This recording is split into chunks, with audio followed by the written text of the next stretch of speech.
Hey there, I'm Alan Furstenberg. And this is Mark Tucker, and welcome to Two Voice Devs. Two Voice Devs. How is it going, Mark? Oh man, it's I don't know, ups and downs, but Yeah, good. I hear you. It seems like it's been one of those weeks for me. It's just I don't know where the day goes, but I get a lot done, and it just seems like it just keeps going and going and going. So, but look, it's always great to talk to you. I look forward to these moments that we have, and also I've got family that's in town. No, it's So it's great that your it's good. that your family's in town. Mine's coming into town a couple of weeks, so I'm looking forward to that as well. Yeah, so good things all around. Yeah. It's I gotta, it's been interesting the past well, by as we're recording this, the past week or so, be a little longer by the time it finally comes out, watching people reacting to the latest from OpenAI, and that's ChatGPT. It's been interesting watching what people have posted and the discussion and the debates around it. It's been There's a lot of people posting lots of different things, trying different things out. It's kind of fun to see kind of what gets generated. Yeah. So I guess let's talk a little bit about just generally what is Chat GPT, right? I'm just trying to figure out how those letters go. Yes, GPT. And what does that stand for? I looked this up a minute ago.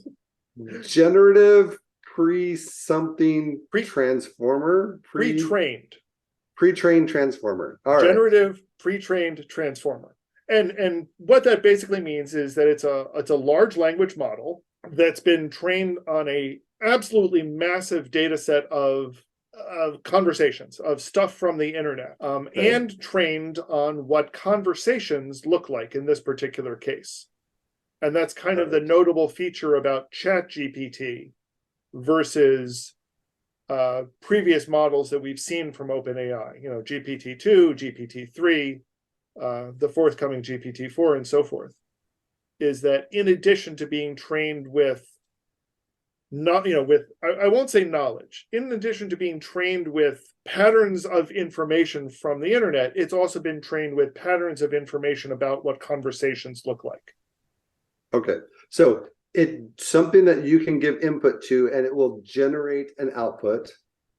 It's been pre-trained. It's not like figuring out things on the fly, going out and grabbing information at No, the time that you're making the query. When you're making the query, it's saying, let me take a look at what I already know and let me try the best I can to answer the question. Now, because it's been pre-trained to right. do that. And that's actually a really, really important point. And we'll probably talk about that a little bit as we go on.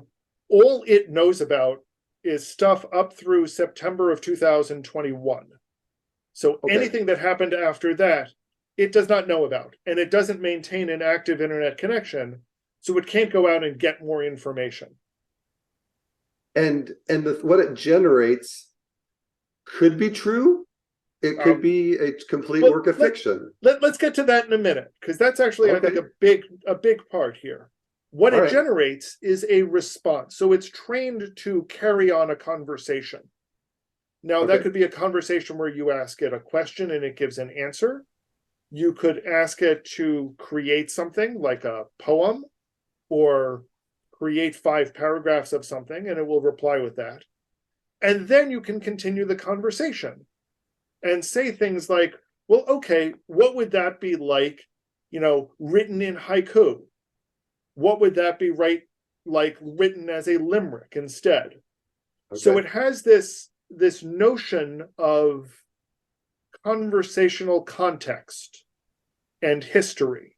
And that's a big Okay. part of what's new here compared to what we've been playing with before.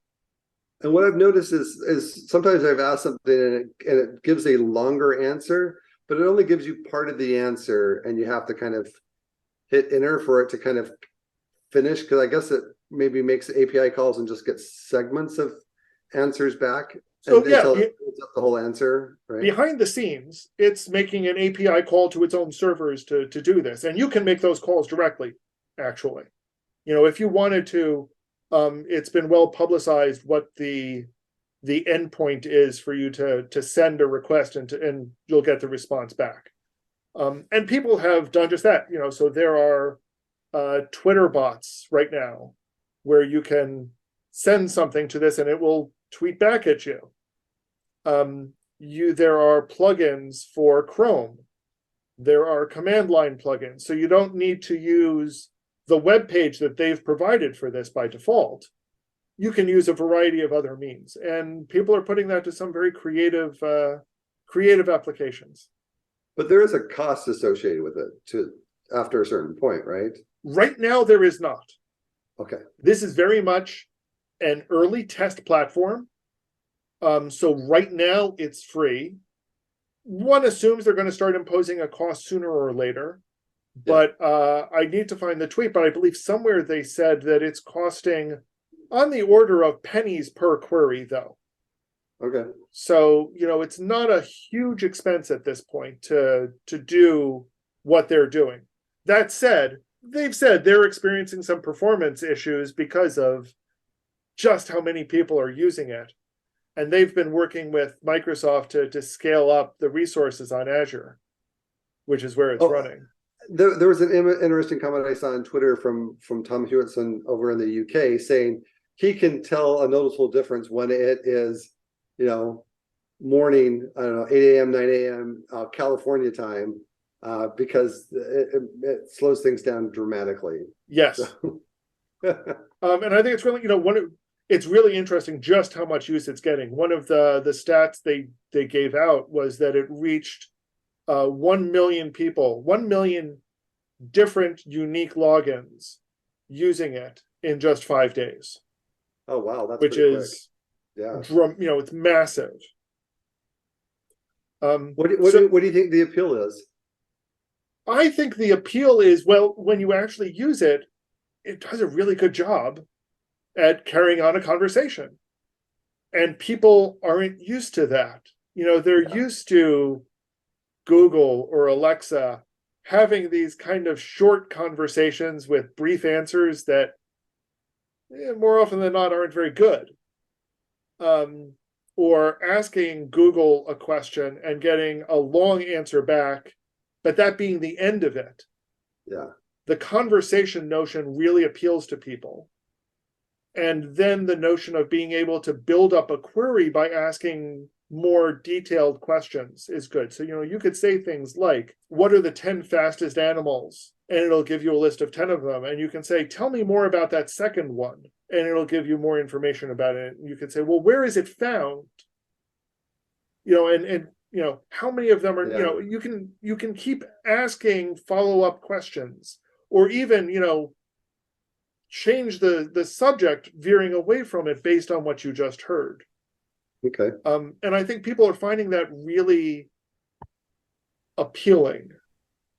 Plus, there's an aspect of it just entertaining. Like, what is it going to come up with? If I think of something totally crazy to ask it, what is it going to say? Right? Oh, sure. I mean, there are lots of people that are doing that.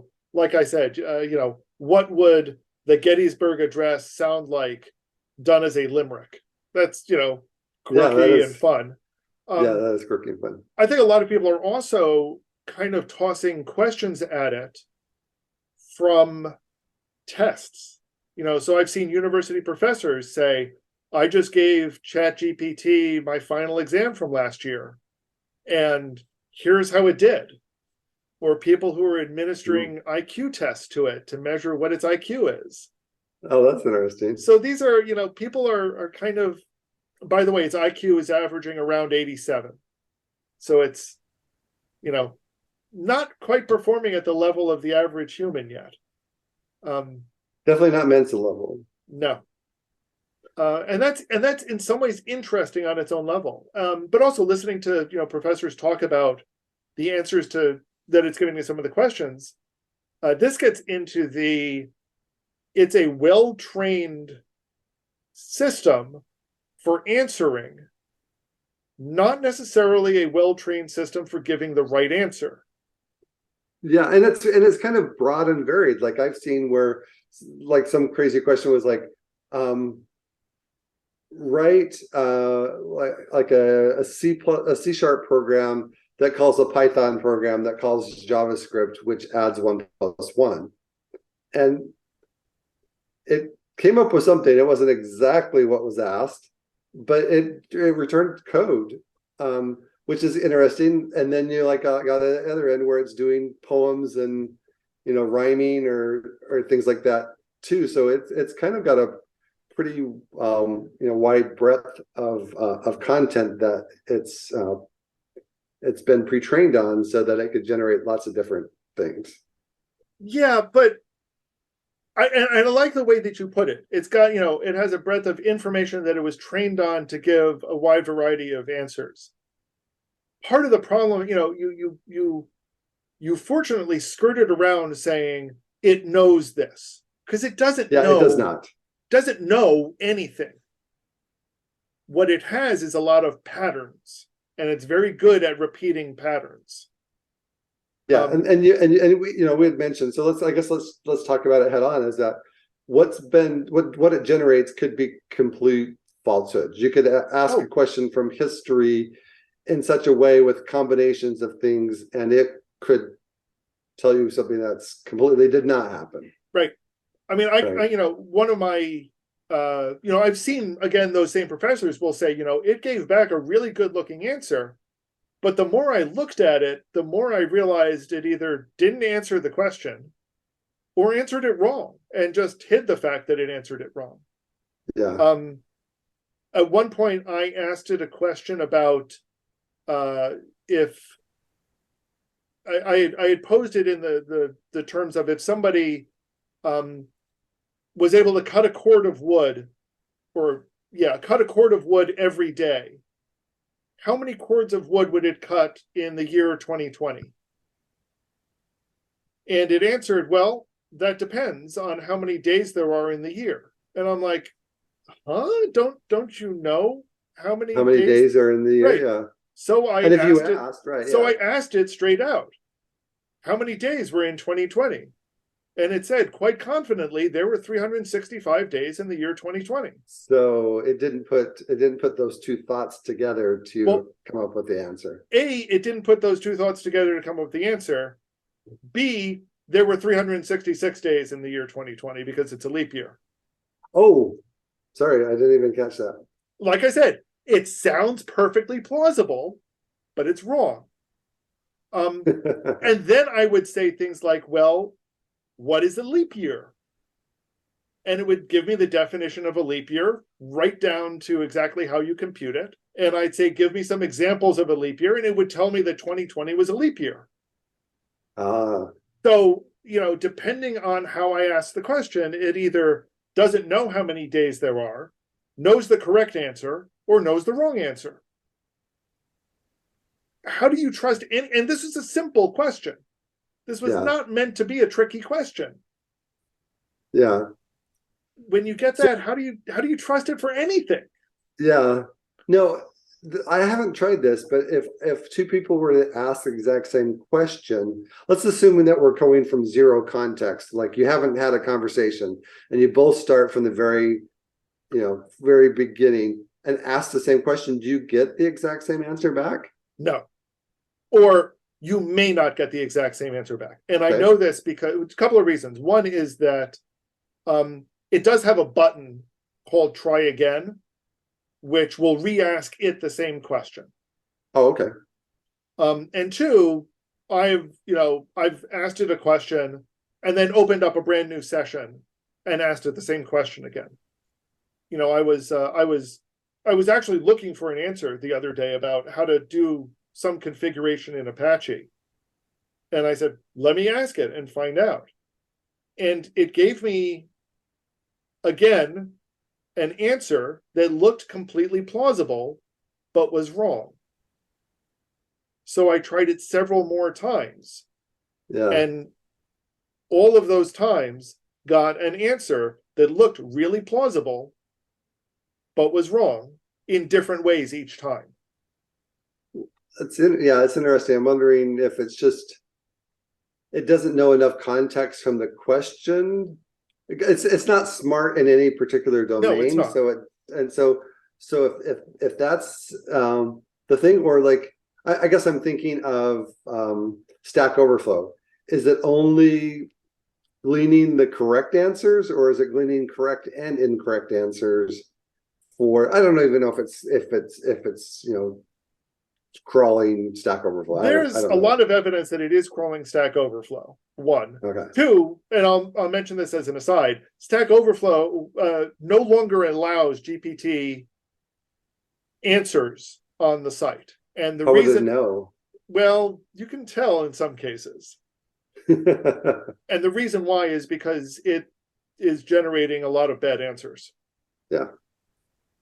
And there's no good way for somebody, unless you're a subject matter expert, to dig into it and know whether this is actually a real answer or not. So it's just kind of a waste of time and resources. Right. Well, the other problem is that it's a waste of time and resources, and it now makes Stack Overflow a poor resource for training such things in the future. You're contaminating your own resource pool. Yeah. Ooh, that would be right.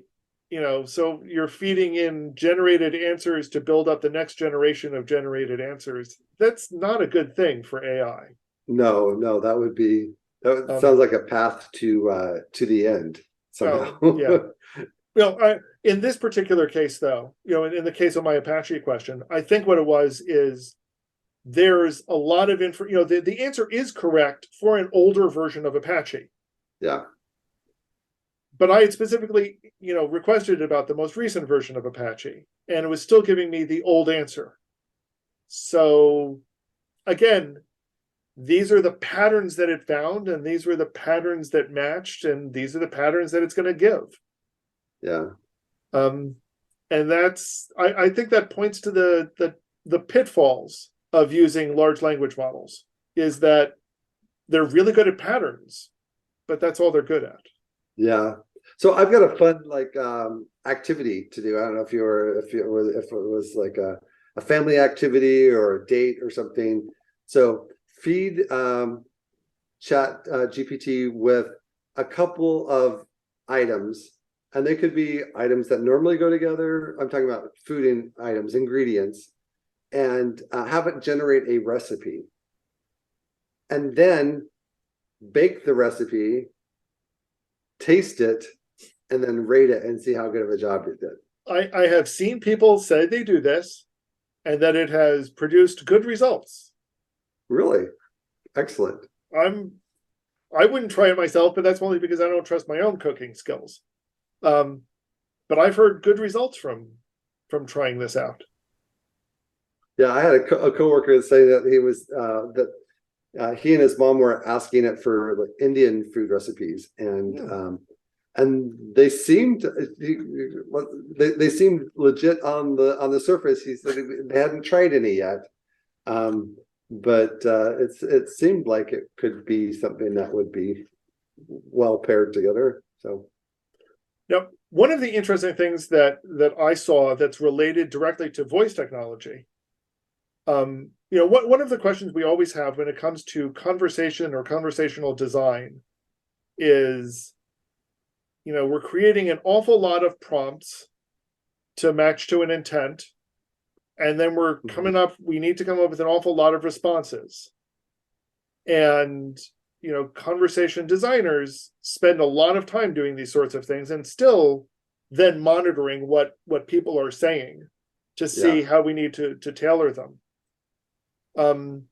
So watching Micah G, she published a couple of blog posts about training ChatGPT to do a transactional conversation. Her example was how to order a pizza. okay. If you think about it, you may specify toppings, you may specify extra toppings, there's a lot of variation that goes into ordering a pizza. So she was out to see, could she get ChatGPT to respond well to that sort of a conversation. And it took her a couple of tries in a few ways. But she had a very, very reasonable looking conversation. Oh, okay. to place an order. And I thought it was interesting, and not least of which because I was trying something similar. And what I was trying, though, was one of my issues with large language models and all of these conversational examples that we have is all they're doing is giving back an answer. They're not doing anything. Yeah. I can't ask it to place the order because it doesn't know how. Yeah.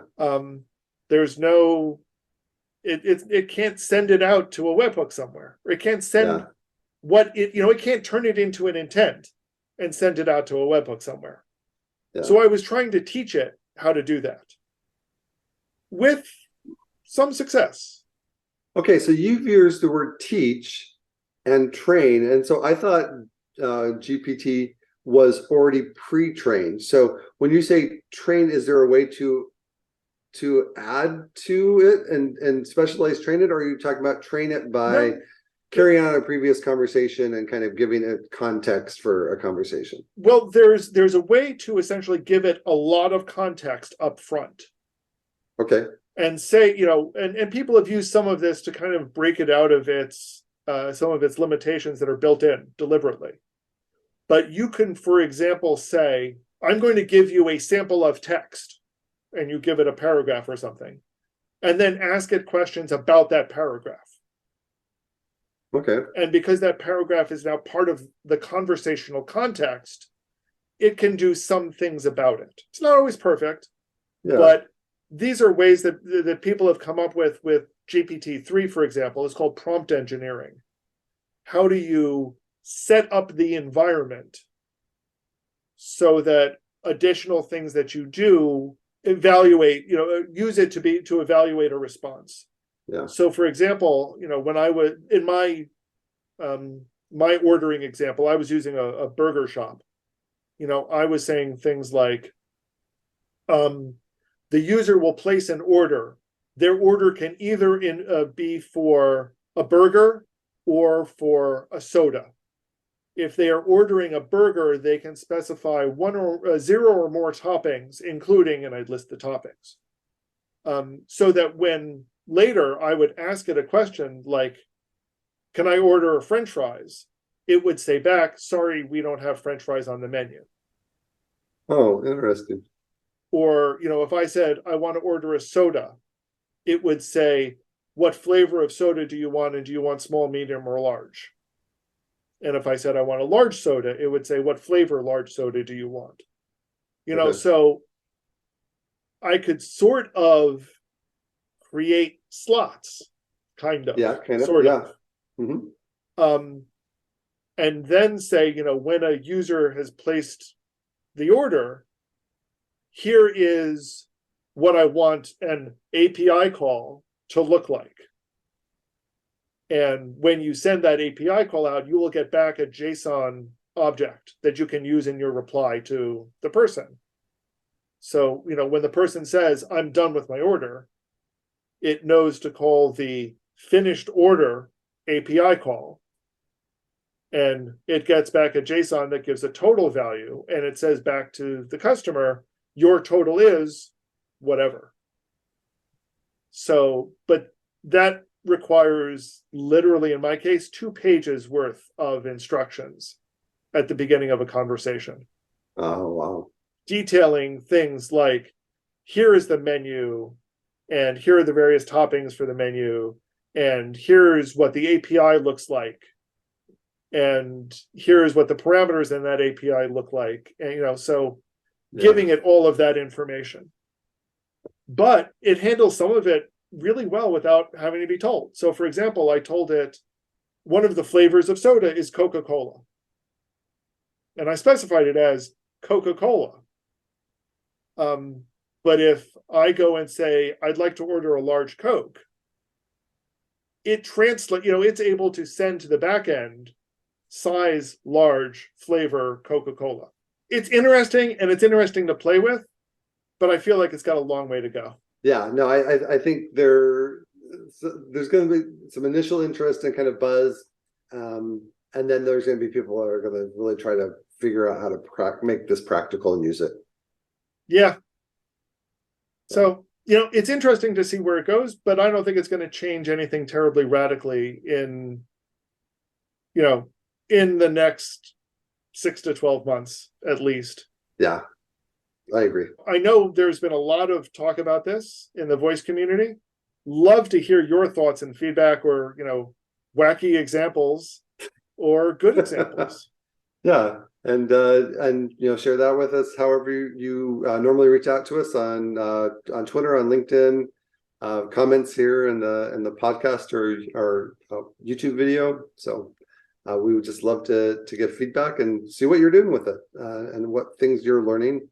And we can maybe talk about this topic in a future episode of True Voice Devs. True Voice Devs. Take care, everyone. Take care, Alan. You too, Mark. All right. Have a good week. Later. You too.